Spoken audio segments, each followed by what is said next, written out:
Good morning, y'all, y buenos dias. So for today's video, I wanted to share with y'all my kind of extensive, I'm ridiculous and have no self-control, Dollar Tree homeschool haul. I was so excited to find so many goodies, so if y'all are interested, then keep on watching. Okay, so I try to embody minimalism as much as I can, but also trying to always find a good deal, y'all, because it has to be realistic. And so when I see something that we can either use in the future, or I just realized that I'm like trying to justify this pile of stuff so much, but I don't even have to do that because I'm just so excited. I'm so excited, y'all. A lot of people tell me that they feel like a huge barrier when it comes to homeschooling because sometimes the material can be really expensive, especially if you're buying from local makers, off Etsy and stuff like that, which I absolutely love doing. But sometimes budget's kind of tight, y'all, and we gotta find out what works with what we have access to. And the Dollar Tree, I feel like, has so many incredible resources a lot of the time. Also, another place that has really good resources is the Target Dollar Spot, especially right before school. They always have tons of really good stuff. But let me just hop on in. I have this giant pile of stuff right here, and I'm gonna show y'all what I got. So this is in no particular order. I'm just gonna like be pulling stuff out. So I found these super neat stamp markers that Luna has been loving. If you're a 90s kid, let me know if you remember these. I was obsessed with these stamp markers. So there's like a foot, a star, a corazon, like all kinds of really cute stuff. I found these Crayola pearl crayons, which I was a sucker for. Look at this, look how cute that is. So it's got all the colors. Dollar Tree is having a lot of Crayola brand stuff. I know some of their crayons are not the best, like the regular Dollar Tree crayons, but Crayola obviously makes like really good crayons, and they have those there now. I found this space travel book. So it's just like a little facts book, and we will be doing a space unit study soon, so I was really excited about this. This kind of goes along with the other markers. So this one is flowers. It's got all different color flowers, and then this one is lines, and I feel like we can work and do a lot of different activities with this one right here. We got some chalk. We have tons of white chalk that we've gotten from the Dollar Tree before, but they finally have colorful chalk, so I was really excited about that. We do a lot of chalkboard work for inside, but also outside. We love doing all kinds of doodles and stuff outside. I found some Crayola #2 pencils. So Luna is finally working up into pencils as opposed to just like crayons and stuff. And I've been trying to look for like the slightly bigger crayons, but I'm really excited about these. I'm a reviewer, y'all, so I like looked up the dynamics of how this works well for like smaller hands, and they said that it works really well. So we'll see. I've got 2 packs of dry erase markers. Hola, Luna. I tried to film videos without them interrupting, but it almost never happens. So with the markers, I found these. They're the reusable sleeves.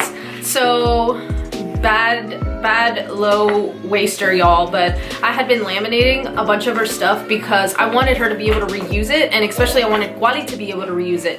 But this is the perfect hack. So it's obviously like plastic, but you just stick the sheet in here, and then you can save all the sheets and just swap them out. And so I'm really excited about this because it'll cut down on a lot of weight. So another thing that I found were these Scholastic math flashcards. So I have the edition one, which we'll be working on pretty soon. We've been doing super simple edition, like 1+1 and stuff like that. And so I'm excited to like whip these out in the future and play tons of games with these. And then obviously this is for later down the road, but we have the multiplication ones as well. I like the Scholastic brand flashcards just because they're super simple. Sometimes there's like flashcards that are like way too much going on and like takes away from like what they want the flashcard to be about. I don't like flashcards that have like too many cutesy drawings on them, or especially characters. We don't really do like characterly like stuff anyways, and so I really don't like them when they're on flashcards because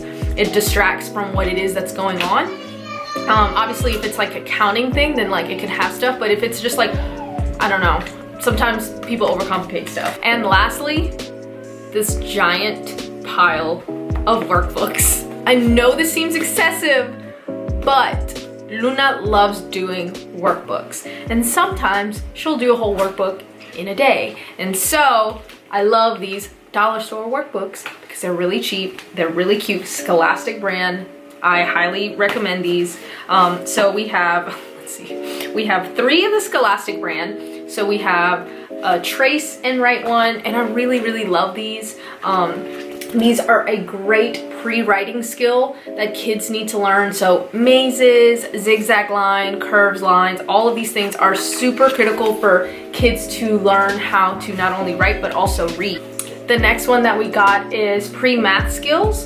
And so again, super cute, matching, figuring out differences and stuff like that, simple counting, super fun.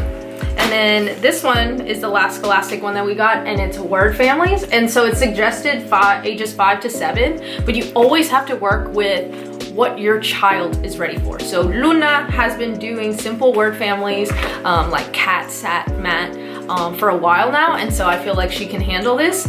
Always take this with a grain of salt. If your child is not ready for something, then go a little bit lower, and if your child is already ready, then boost them up a little bit. You have to work with your child. So many people see things like this and they either get worried and it's like, my 3-year-old isn't doing that. Your child is different. That's perfectly normal. Like, take you for example. You don't do the same things that other adults do. Like, that would be very illogical to think that your skill set is identical. And it's the same for our kids. We tend to worry too much about that, and you have to just really take into consideration where your child is at. The next one is the School Zone books, and so I have a couple of these. So I have a math readiness one. This one is for K through 1. Again, really cute, simple things like this. She really loves doing those. This is numbers 1 through 12. So circle the groups of 4. It's a simple thing to do, but it's something that they really enjoy. This next one's called Kindergarten Scholar, and I love this one because I love watercolor art. I also buy a lot of worksheets off Etsy just because I love watercolor art. I wish that I had any inclination of an artistic bone in my body. That way I would be able to do stuff, but I do not, so I'm stuck buying stuff from other people. This next one is an alphabet one, and again, this kind of brings a lot of other aspects into it too, like pre-writing skills. And this last one by the School Zone is reading readiness.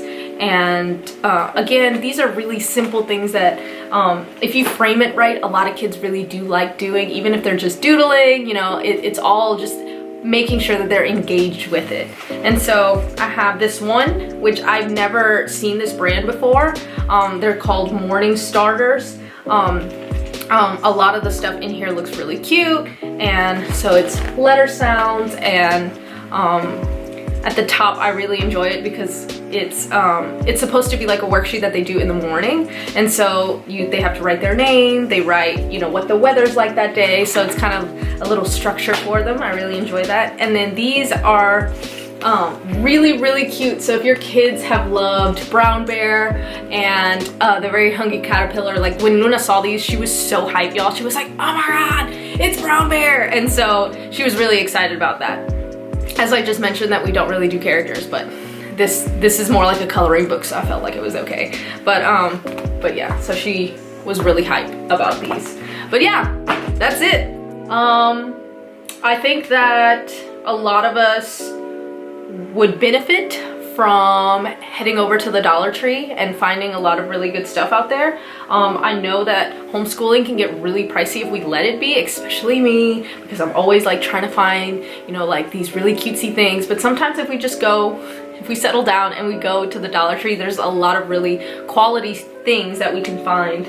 But yeah, that's it for my haul today. I hope y'all enjoyed. If y'all want to see more of these, let me know, because I do end up getting a couple homeschool things throughout the month, whether it's at the Dollar Tree, like I mentioned, at the Target dollar spot, or the thrift store, or on Etsy. I also get a lot of stuff from there. But yeah, if y'all enjoy the video, make sure you give it a thumbs up. Don't forget to subscribe. Thanks for watching, and I'll talk to y'all later.